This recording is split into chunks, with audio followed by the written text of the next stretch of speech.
বাপ বেটা শ্বশুরের কাছে ফার্নিচার নিতে হবে, এই কথা বুঝলে কি করে কাপুরুষ? বাপ বেটা ভিক্ষা করো, ভিক্ষা করে করে করে ফার্নিচার বানিয়ে বিবাহ করিও।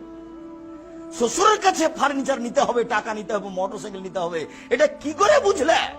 25 বছর যাবতে মেয়েটাকে রিস্ক নিয়ে লোকটা লেখাপড়া শিখিয়েছে। এই মেয়েটাকে নিয়ে কত টেনশনে রাত্রে ঘুম হয় না। একটা ভালো ছেলে কেমনে পাওয়া যায়, একটা ভালো ছেলে কেমনে পাওয়া যায়। 25-30 বছর মেয়ের বয়স, দিন কাটে না, রাত কাটে না। এরপরে তোমার হাতে তুলে দিয়েছে একটু ভালো থাকবে বলে। 25 বছর রিস্ক নিয়ে মানুষ করার পরে তোমার কাছে তুলে দিতেই, ভোগ করার জন্য তুলে দেওয়া হয়েছে, তোমার কাছে তুলে দিয়ে দিই তুমি টাকা চাইলে কাপুরুষ ভিক্ষা করে খাও। দুনিয়া তো অভাব পড়েছে, ভিক্ষা করে খাও। যদি গ্রামে না দেয় তাহলে ট্রেন স্টেশনে চলে যাও। অনুমতি নাই। 4 শ্রেণীর মানুষের ইহকাল আছে, 4 শ্রেণীর মানুষের পরকাল আছে। তার একটি হচ্ছে বৈধ রুচি, আর একটি ছিল আমানতের রক্ষা।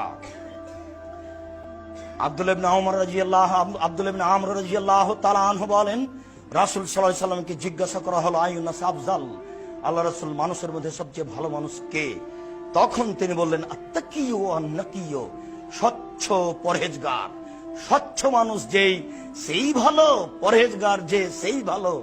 স্বচ্ছকে তিনি বললেন লাইফ মাফিহে, যার পাপ নেই সেই স্বচ্ছ।